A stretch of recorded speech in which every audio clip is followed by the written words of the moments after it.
நான் முதல்ல திரு ஹென்றி திபேன் அவர்கள்ட்ட இருந்து இந்த விசாரணையில் பல அதிர்ச்சி தகவல்கள் வந்து கொண்டே இருக்கிறது. முதல் 2 நாட்கள்லாம் பெருசாக எந்த தகவலும் இல்லை. இப்போ பார்த்தவங்க, அங்கே இருந்தவங்க எல்லாருமே ஒவ்வொரு புது தகவல்களை, அதிர்ச்சி தரக்கூடிய தகவல்களை சொல்கிறாங்க.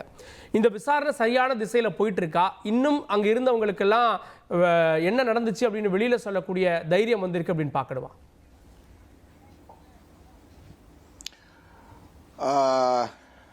கார்கே சார், ரொம்ப மகிழ்ச்சி இந்த நிகழ்ச்சியை நீங்கள் நடத்துவதில்.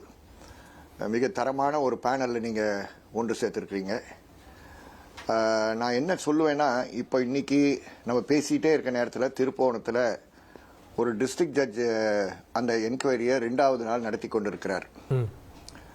உயர் நீதிமன்றத்தினுடைய முறையான ஆணையின் காரணமாக, அவர்களுடைய விஸ்டம்ல அவங்க கொடுத்திருக்கக்கூடிய அந்த ஆணையின் விளைவாக என்ன நடக்க வேண்டுமோ அது நடந்து கொண்டிருக்கிறது.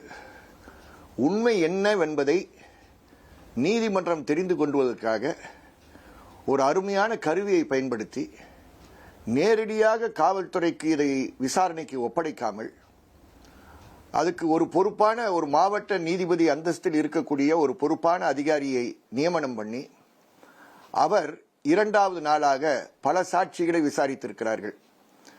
அந்த சாட்சிகள் விசாரணைக்கு வந்து பேசுவதற்கு தைரியம் ஊட்டியது உயர்நீதிமன்றம் என்பதை இந்த நேரத்தில் பெருமையுடன் நான் கூற கடமைப்பட்டிருக்கிறேன். எங்களுக்கெல்லாம் பொதுவாக இப்படி பெருமையுடன் பேசுவதற்கு வாய்ப்புகள் பல கிடைக்காது.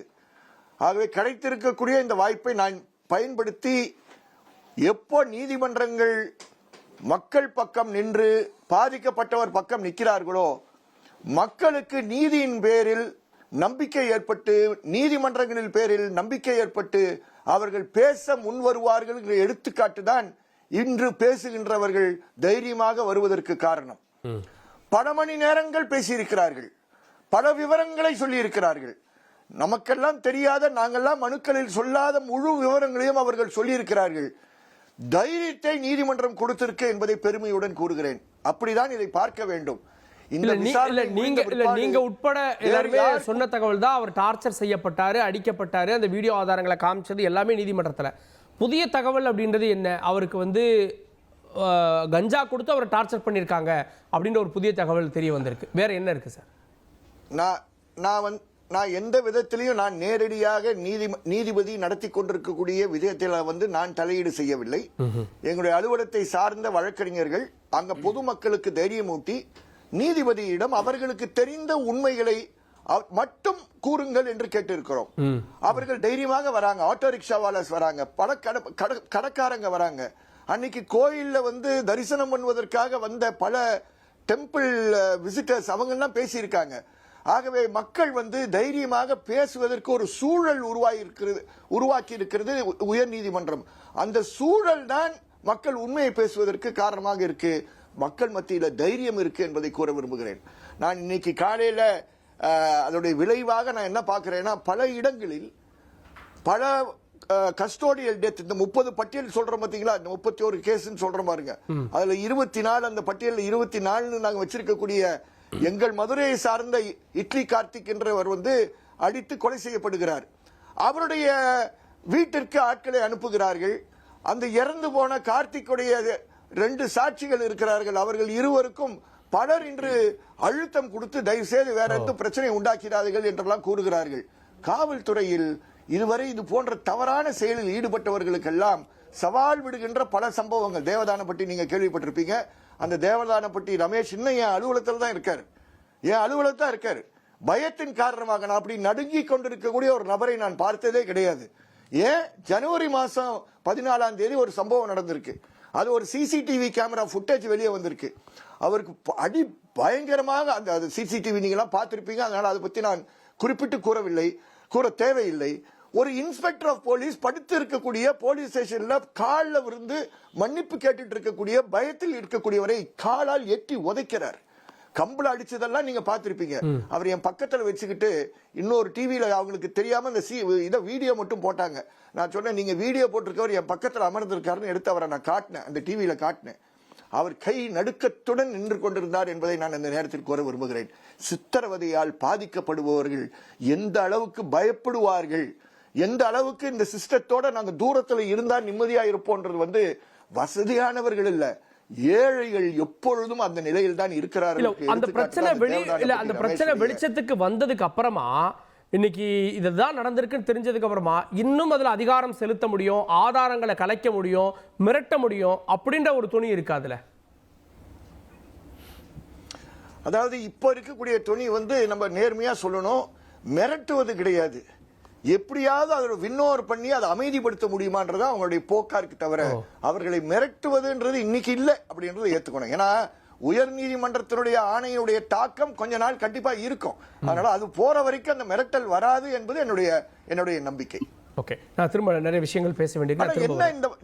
என்ன இந்த வாரத்துல நடக்கிற சம்பவங்கள்ல என்ன மறந்து விடக் கூடாதுன்னா, அந்த வாரம் சம்பவம் நடந்த வாரம் தான் அகில உலக ரீதியில் ஐநா சபை சித்திரவதையால் பாதிக்கப்பட்டவர்களுக்கு சாலிடாரிட்டி கொடுக்க international day of solidarity with victims of torture என்ற வாரம் மிக முக்கியமான ஒரு வாரம். அந்த வாரத்தில் இந்த சம்பவம் நடந்திருக்கு என்பது கஷ்டமா இருக்கு. இந்தியாவில் சித்திரவதைக்கு எதிரான ஒரு சட்டம் இல்லை என்பது நம்ம எல்லாம் எழுப்ப வேண்டிய ஒரு முக்கியமான கேள்வி என்று கூற விரும்புகிறேன். கேட்போம். நான் டாக்டர் சுமந்த் அவர்கள்ட்ட. திரு சுமந்த், இந்த வழக்கு எல்லாம் ரொம்ப பரபரப்பாக பேசப்படுது. ஒரு வாரம் பேசுவோம், 10 நாள் பேசுவோம், அப்புறம் வந்து அது தலைப்பு செய்திகள் வந்து சின்ன செய்தியாக மாறிடும், பெட்டி செய்தியாக மாறிடும். இன்னும் ஜெயராஜ் ஃபெனிக்ஸ் கேஸ் நடக்குது.